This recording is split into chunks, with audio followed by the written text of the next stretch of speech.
नारायण नारायण नारायण श्रीमन नारायण नारायण नारायण नारायण श्रीमन नारायण नारायण नारायण नारायण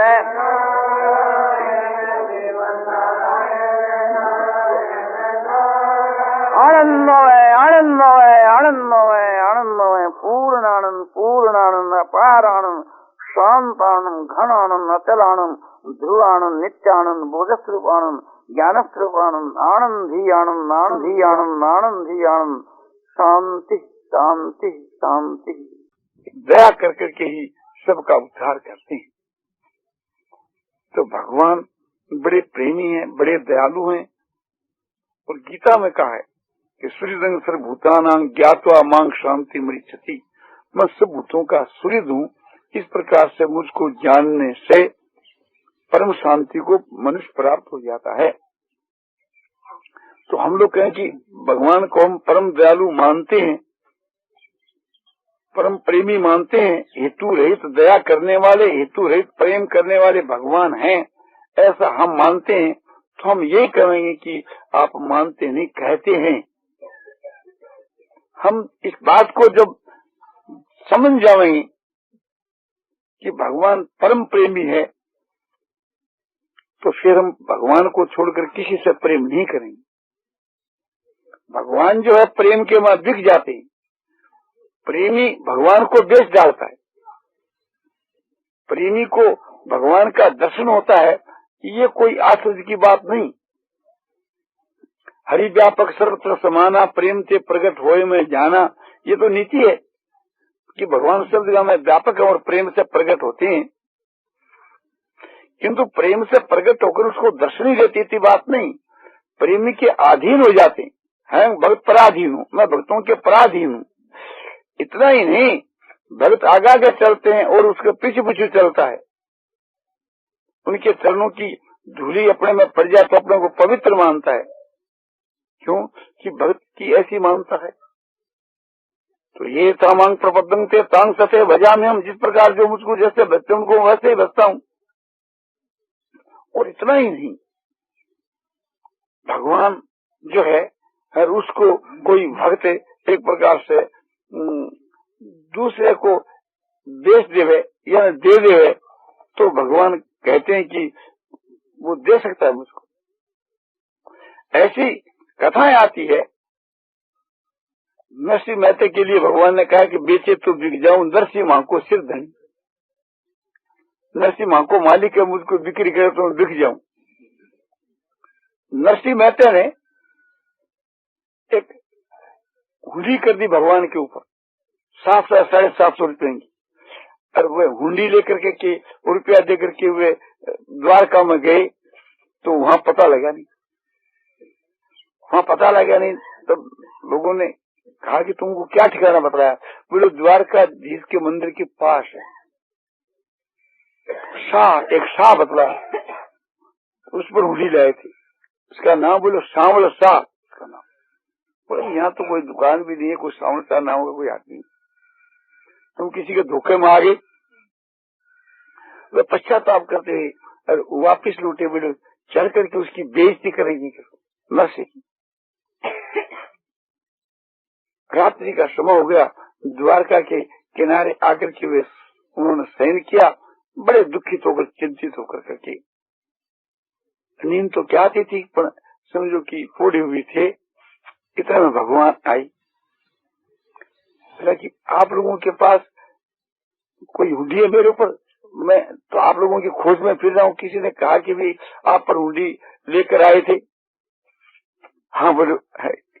बोले 750 रुपए की? बोले हाँ। बोले वो मेरे ऊपर है, ये लो आपका रुपया है और वो हुंडी दो। 750 रुपया दिया, हुंडी ली। और बोले एक मेरी प्रार्थना है कि शेष के पास में जाकर के मेरी निंदा नहीं, मेरा कसूर है माफ कर। अरे क्या मना, मेरी बड़ी गलती हुई कि रात को मेरी बोले ढूंढता रहा। मैं एक प्रकार से नहीं पूछो, मैं सुनो तब तो दौड़ करके आयो।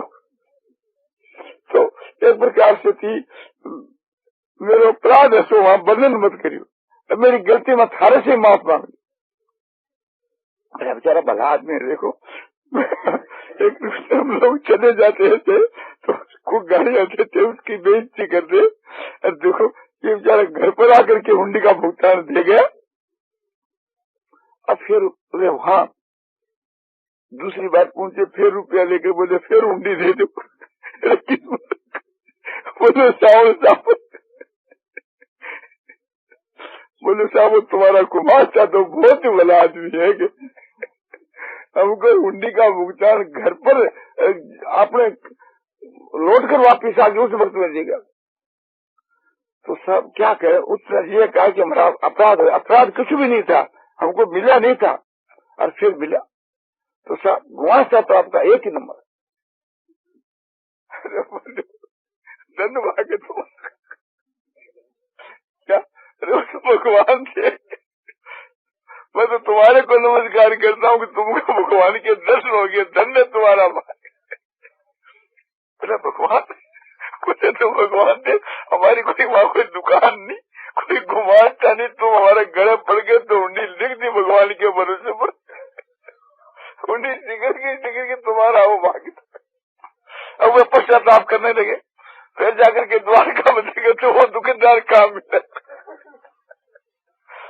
तो ये एक प्रकार से बेचना ही था भगवान को, उंडी काट देना है, ये एक प्रकार से बेचना ही है। तो मनुष्य जो है भगवान का भक्त दूसरों को भी दर्शन करा सकता है, उसको अपने को दर्शन हो, उसमें तो बात ही क्या है। तो भगवान के प्रेम का जो विषय है वो इतना गहन है कि समझो कि वाणी की गम नहीं कि उसको बतला सके, और मन की गम नहीं कि उसको कोई कल्पना करके के दृष्टांत के बीच में समझाने के वास्ते वाणी को हुक्म दे कि यूं समझा। अब बुद्धि की भी गम नहीं। तो समझना चाहिए कि एक तो ये चीज है कि असंख्य ब्रह्मांड का मालिक जो भगवान,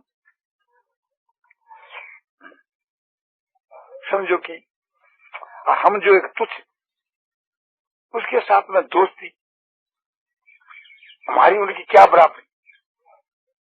तो ये जो है ये भी एक ऐश्वर्य को लेकर के ही एक प्रकार से थी, हम उसके प्रभाव को समझिए। ये तो जो मैंने बताया कि असंख्य ब्रह्मांड के मालिक है, ये उसकी उपमा देकर के मैंने बताया, ये तो भगवान की जो उपमा है, भगवान का जो प्रभाव है वो नीचे से नीचे दर्जे का है। बोले वो असंख्य ब्रह्मांड के मालिक ये नीचे से नीचे दर्जे का, बोले ये उन पुरुषों के लिए है जो ऐश्वर्य को चाहने वाले। किंतु तो ऐश्वर्य में तो रूप बतलाया, एक ब्रह्मांड का मालिक नहीं, 20 ब्रह्मांड का मालिक नहीं, लाख ब्रह्मांड का मालिक। तो ऐसा जो भगवान है ऐसा समझ करके 2-4 ब्रह्मांड ही तो हमको मिल जाएंगे ना, और क्या। तो एक ब्रह्मांड का जो ऐश्वर्य है उससे हम भगवान को तोलते हैं ना। तो भगवान तो ऐश्वर्यशाली तो है, लाखों ब्रह्मांड के मालिक। जैसे कोई राजा हजारों गांवों का राजा हुए, ऐसे वो हजारों ब्रह्मांडों का मालिक। राजा खुश हो तो एक आधो गांव दे दे, भगवान खुश हो तो एक आधो ब्रह्मांड को बने ऐश्वर्यशाली या ब्रह्मा बना दे। तो यही तो तुम्हारी एक प्रकार से बुद्धि भगवान के विषय में हुई ना। जो भगवान जो प्रेममय है, भगवान जो है सो आनंदमय है, भगवान है सो ज्ञान चिन्मय है, इस बात की तो आप में समझ आई नहीं। आप ये समझते कि मेरी जो आत्मा है वो तो अल्प है और परमात्मा सो सर्वज्ञ है। मैं तो एक घटाकाश की जो हूँ और परमात्मा महाकाश की जो है। तो परमात्मा की उदारता देखो कि एक प्रकार से थी घटाकाश की जो एक तुच्छ जो जीव है, जिसको एक प्रकार से परमात्मा की शरण हो जावे, तो महाकाश स्थानीय जो परमात्मा है वो अपने आप को उसके लिए अर्पण कर दे। जो अपने आप को भगवान के समर्पण कर देता है, भगवान अपने आप को उस अपने प्रेमी के समर्पण कर देती। तो ये उनकी उदारता देखो कि अपनी तो औकात कितनी एक तुच्छ एक प्रकार से थी। हम तो अल्पज्ञ हैं और एक तुच्छ है और परमात्मा महान है। उनकी महानता की तरफ ख्याल करो कि वे जो महान जो ज्ञान स्वरूप चेतन स्वरूप है, हम अल्पज्ञ हैं, वो सर्वज्ञ हैं। वो सर्वज्ञ परमात्मा अपनी सर्वज्ञता उसके अर्पण कर देता है, हम अपनी अल्पज्ञता को उसके अर्पण कर देते थे। तो उनकी सर्वज्ञता की तरफ ख्याल करो और अपनी अल्पज्ञता की तरफ ख्याल करो, तब तो ये तो समझ आ जाए कि ज्ञान से तुमने तोला उसको, चेतनता से तोला, और तुमने विषय से तोला तो क्या तोला? ये तो सब नाशवान पदार्थ है, मिथ्या पदार्थ है। उनसे भगवान को तुमने तोला तो तुम भगवान को क्या समझी? कुछ नहीं समझी। आत्मा से तो तोड़ना चाहिए उसको। तो जब मनुष्य इस प्रकार से समझ जाता है तो वो परमात्मा को छोड़ करके किसी मिथ्या पदार्थ से कभी प्रेम नहीं करता। ऐश्वर्य जो है एक प्रकार से इसको देख करके मोहित नहीं होता, वो समझता है कि स्वप्न रहता है, माया मात्र, कुछ भी नहीं करता। तो परमात्मा ऐसे प्रेमी है कि जो उससे प्रेम करता है उसके लिए वो बिक जाता है, उसका बहुमूल्य देता है, प्रेम के बदले में बहुमूल्य देता है, अपने आप को अर्पण कर देता है प्रेम के बदले में। एक व्यक्ति का प्रेम उसके बदले में भगवान अपने आप को समर्पण कर दिए हुए, कितनी बड़ी बात है, कितनी बड़ी समझो कि प्रीति, कितनी बड़ी उदारता है। अब दयालुता की बात कहते हैं, दया के विषय में थोड़ी हम ये उदाहरण दें कि भगवान दया के सागर, तो ये उदाहरण नीचे दे दें। सागर भी एक प्रकार से सीमा वाला है, उसकी दया की कोई सीमा नहीं। सारी दुनिया के वहां जो दया है, उस दया सागर की एक बूंद है, सारी दुनिया की दया मिलकर के दया सागर के एक बूंद है। तो ये उदाहरण भी ठीक नहीं, उदाहरण उसके लिए है ही नहीं। अब भगवान कहते हैं कि मुझको दयालु मान ले तो उसको परम शांति मिल जाए। तो दया के तत्व को हम लोग समझे ही नहीं। जब हम ये मानते हैं कि हम उसके लायक नहीं, इतना तो ठीक है, और ये मान करके साथ में ये मानते हैं कि भगवान के दर्शन हमारे लिए असंभव सा है, और निराश हो बैठते हैं। तो हम जो निराश हो बैठते हैं तो उसके दया के विषय में हम समझे नहीं। हम ये समझते कि भगवान बड़े भारी दयालु है, हमारे अवगुणों की तरफ देखते ही नहीं। भगवान अपने बिरद की तरफ देख करके दर्शन देते हैं, तो फिर हम निराश, हमारे हृदय में निराशा नहीं आती, हम कभी निराश नहीं होते। भगवान के दया के प्रभाव को हम समझते, दया के तत्व और रहस्य को हम समझते, तो कभी हम निराश नहीं होते। फिर भी भगवान तो इतने दयालु है कि हम इतना अपराध करते हैं तो उसका हमको भगवान को दंड नहीं देते। ये दंड देते हैं एक प्रकार से, इसको चाहे दंड मान लो कि दर्शन उसके नहीं होते, दर्शनों से वंचित रह जाते। अपने अवगुणों की तरफ जैसे भगवान ख्याल ही नहीं करते हैं, तो हम ये क्यों करें कि समझो कि हमारे अवगुणों को देख करके भगवान दर्शन नहीं देंगे। तो भगवान तो हमारे अवगुणों की तरफ ख्याल ही नहीं करते, और हम उसको कायम करते हैं कि भगवान हमारे अवगुणों की तरफ ख्याल करते हैं। तो भगवान दयालु कहाँ रहे? हम भगवान को जब परम दयालु समझ जाएंगे तो एक प्रकार से थी हम उसके बिरद के ऊपर हिम्मत रखेंगे और विश्वास रखेंगे कि हमारे को भगवान का अवश्य दर्शन होगा। ऐसा हमारे दिल में जब विश्वास होगा तो हम दर्शनों से कभी वंचित नहीं रहेंगे। भगवान जो कितने दयालु है इसको हम समझे ही कहाँ। भगवान को दयालु मान करके उनके दर्शनों से हम वंचित रहते हैं तो हम दया के प्रभाव को कुछ भी नहीं समझे। हमने वास्तव में भगवान को दयालु समझा ही नहीं। भगवान जो है वे पात्र को तो दर्शन देते हैं, ये तो नीति है, इसमें कौन सी आश्चर्य की बात है।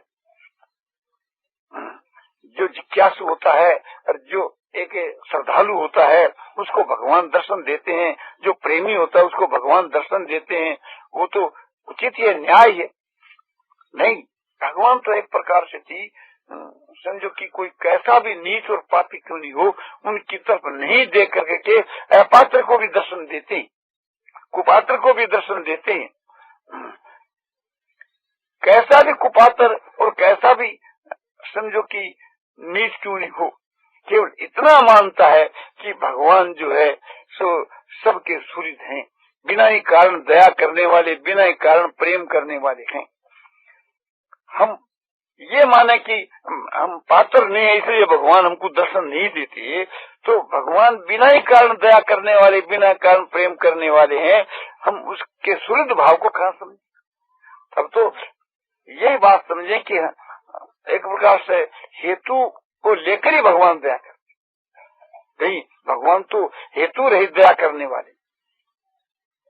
ये हमारे को मनुष्य का जो शरीर मिला, ये एक प्रकार से थी क्या हमारे आचरणों को देख करके भगवान ने दिया? नहीं, कब हूँ करी करुणा मेरे देही देत ईस बिनु हेतु सनेही। कभी दया करके भगवान बिना ही कारण समझो कि दर्शन देते हैं। भगवान प्रेमी है और दयालु है इसलिए दर्शन देते हैं। वो अपनी तरफ देख करके, जो जीवों की तरफ देख करके विचार करके देखा जावे तो समझो कि मनुष्यों की सृष्टि नहीं होनी चाहिए। मनुष्यों की जो सृष्टि जो होती है वो भगवान दया करके मनुष्य बनाते हैं। आचरणों की तरफ देख करके तो समझो कि मनुष्य का शरीर मिलना संभव ही नहीं है। पर भगवान देखें कि क्या करें, सबको मौका तो देना चाहिए, इसलिए भगवान सबको ही मौका देते हैं, पात्र हो चाहे कुपात्र हो। हमको तो ये बात एक प्रतीति होती है कि जो आदमी एक प्रकार से भगवान को नहीं चाहता है, उनको भी भगवान चाहते हैं। भगवान तो दर्शन देने के लिए लालायित रहते हैं, केवल मात्र निमित्त मात्र बनाते हैं। केवल कोई बहाना मिल जाए, कोई निमित्त बन जाए, इतना ही हम मान ले हृदय से थी कि भगवान पात्र को पात्र नहीं देखते, बड़े दयालु है, उनके हृदय में दया आ जाती है। एक माता जो है, जब किसी को आपने समझो कि मेवा मिष्ठान देती है, सबको अपने पुत्रों को देती है, और एक लड़का बदमाश या कुपात्र है तो माँ का हृदय नहीं मानता उसको दे बिना, किंतु वो लड़के के वास्ते पेश कर दे, वो क्रोध में आकर उसको फेंक दे तो माँ क्या करे। तो इसी प्रकार से थी भगवान दया करके समझो कि हम लोगों को अपना दर्शन देने के वास्ते तैयार है। हम एक प्रकार से दर्शन जो नहीं पा रहे हैं, ये उसे का ये दंड है कि जो भगवान की दया के रहस्य को हम नहीं जानते। यदि भगवान की दया को रहस्य को हम जानते तो हम अपने कर्तव्य की तरफ क्यों देखते? हम तो एक प्रकार से भगवान के विरुद्ध की तरफ देखते, और विरुद्ध की तरफ देखते तो भगवान कैसे रह सकते? तो दर्शनों के बाद जो कमी है वो भगवान की दया के प्रभाव को तो जानते ही नहीं, बल्कि दयालु को निर्दयी मानते ही कि भगवान है तो दयालु, परम दयालु, और उसको निर्दयी मान रहे। निर्दयी मानने का ये अभिप्राय है कि एक प्रकार से थी उसको दयालु समझे तो मुग्ध हो जाओ उसकी दया के बीच, क्या कैसी उनकी दया है, कैसी उनकी अपार दया है। ये देखा जाता है कि जो एक आदमी समझो कि भगवान का दर्शन नहीं चाहता, उनको भी भगवान दर्शन देते हैं। फिर भी एक प्रकार से थी समझो कि वो स्वीकार नहीं करे तो भगवान क्या करे? दुर्योधन क्या भगवान के दर्शनों का पात्र था? भगवान श्री कृष्ण जी अपने समझो कि इस अवतार के रूप में दुर्योधन को सबको दर्शन दे रहे थे। उनमें तो ये भी आप कह सकते हो कि भाई सबको क्या समझे कि मनुष्य है क्या परमात्मा है, किंतु दुर्योधन की सभा के वहां भगवान ने विश्व रूप प्रकट करके दिखलाया, तब तो उस मूर्ख को समझना चाहिए था कि कोई इस बात ऐसा कोई मनुष्य धारण कर सकता है। तो भगवान एक रूप से अपात्रों को, जो सभा के वहां जो पात्र नहीं थे, उनको बिना आकांक्षा करे, बिना मांग पेश करे प्रकट होकर के अपना दर्शन सो दिया। पर भी फिर भी दर्शन पाकर के भी ये नहीं समझा कि साक्षात भगवान। तो वे एक प्रकार से थी, समझो कि दर्शन पाकर के भी जो है उसे परमात्मा की प्राप्ति से वंचित रहे। तो भगवान की दया के मत तो कोई कमी नहीं। विष देने वाली जो पूतना है उसको भी भगवान मुक्ति देते कि भी मेरे साथ में इसका किसी भी प्रकार से संबंध हो गया ना, मैं इसकी तरफ क्या देखूं, मैं मेरी तरफ देखूं ना, इसके कर्तव्य की तरफ देखूं कि मैं मेरे कर्तव्य की तरफ देखूं। तो भगवान उस अपने भक्त के कर्तव्य की तरफ नहीं देखते और दूसरे दुष्टों के कर्तव्य की तरफ ही नहीं देखते, फिर भक्त के कर्तव्य की तरफ तो देखेंगे ही क्या, वे अपने वृत्त की तरफ ही देखते। और अपने वृत्त की तरफ जब देखते हैं तब सभी हम लोग पात्र हो जाते। किंतु भगवान की दया हम एक प्रकार से स्वीकार नहीं करें तब भगवान का क्या उपाय। भगवान परम दयालु है, इतनी बात तो हमको स्वीकार करनी चाहिए। तो जब भगवान की दया को हम देखेंगे तो हम पागल की माफक हो जाएंगे, विवल हो जाएंगे, फिर भगवान के बिना रह नहीं सकेंगे। जब एक बच्चा माँ की दया के थोड़े प्रभाव को जानता है, छोटा बच्चा साल भर का 2 साल का, वो माँ के बिना रहना नहीं चाहता। माँ उसको छोड़कर चली जाओ तो वो एक प्रकार से रोता ही रहता है। उसका उपाय तो नहीं स्वर होने की, क्योंकि हम लोग तो रोते भी नहीं। माँ का लड़का जितना प्रभाव जानता है दया के प्रभाव को, माँ मेरी है और बड़ी दयालु है, मुझसे बड़ा प्रेम करती है, इस प्रकार से जानने वाला लड़का माँ के वियोग को बर्दाश्त नहीं कर सकता। और हम लोग भगवान के वियोग को बर्दाश्त कर रहे हैं, इसीलिए हमको ये वियोग है। हम लोगों को जो भगवान के दर्शन होना में जो विलम्ब हो रहा है, भगवान की सूर्यता के तत्व को नहीं जानने का ये नतीजा है।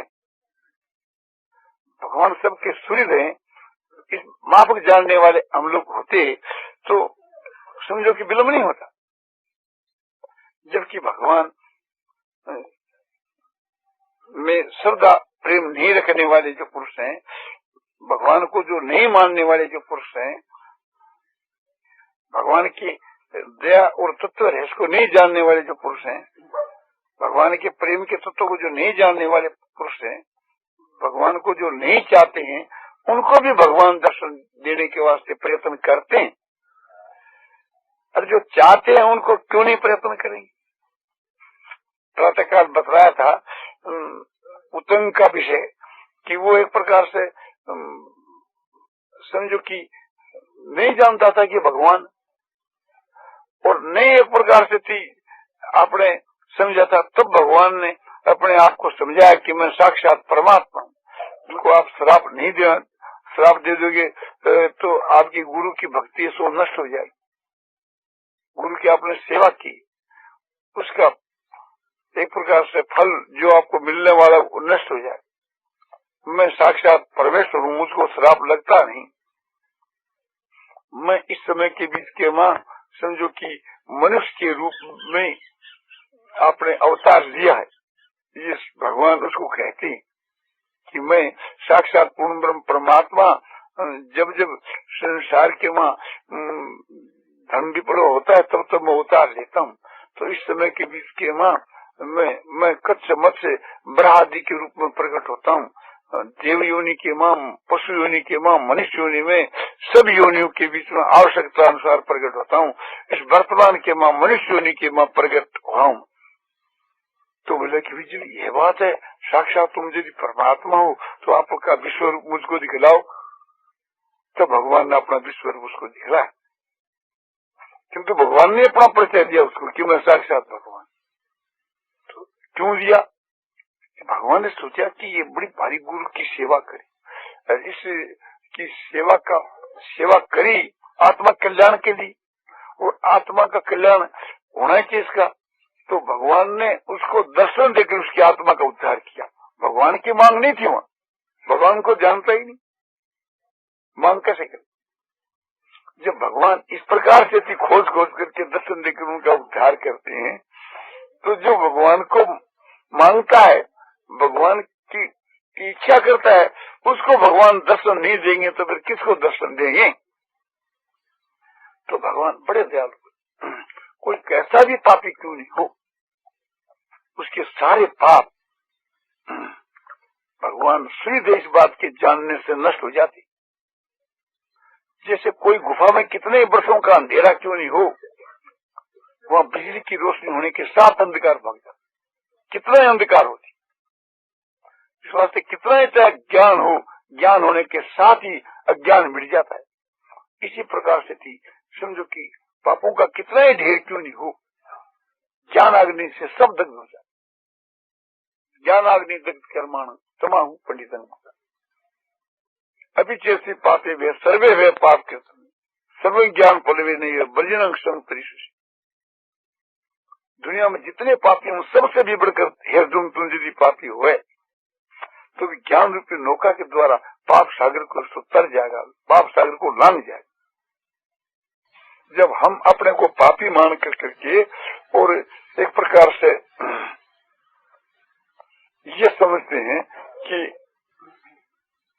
हमारा जो उद्धार है वो भगवान की कृपा नहीं कर सकते, तो भगवान की कृपा का रहस्य कहाँ समझा, भगवान की कृपा का प्रभाव कहाँ समझा।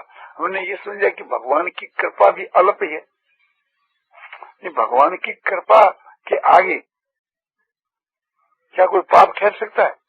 भगवान के नाम के आगे भी नहीं ठहर सकता, फिर भगवान की कृपा के आगे ठहर क्या सकता है? और भगवान के सन्मुख पाप की गंध भी नहीं रहती।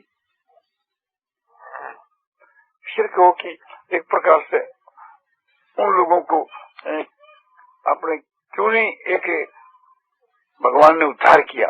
बोले भगवान ने तो उद्धार करने के लिए दुर्योधनादि के लिए चेष्टा की, उनके साथ में व्यवहार भी बड़े उच्च दर्जे का किया। युद्ध के समय के बीच के वहां वो याचना के वास्ते भगवान के पास में गया तो अपनी एक सेना, एक क्षोणी सेना जो है अर्जुन को नहीं देकर के दुर्योधन को दी। किंतु दुर्योधन एक प्रकार से थी सेना का इच्छुक था। क्यों कि भगवान क्या चीज इस बात को नहीं जानता था, इतना उत्तम व्यवहार किया तो भी नहीं जाने। अपने मंत्रियों से ये कहा कि आज मैं ये कृष्ण बड़ा चतुर है, किंतु आज मैं उस कृष्ण को भी ठग लाया, एक क्षोणी सेना ले आया उससे। तो भगवान के विषय के बीच के मां एक प्रकार से उसकी मानता जो है सो नीचे दर्जे की थी, इसलिए वह लाभ से वंचित रहा।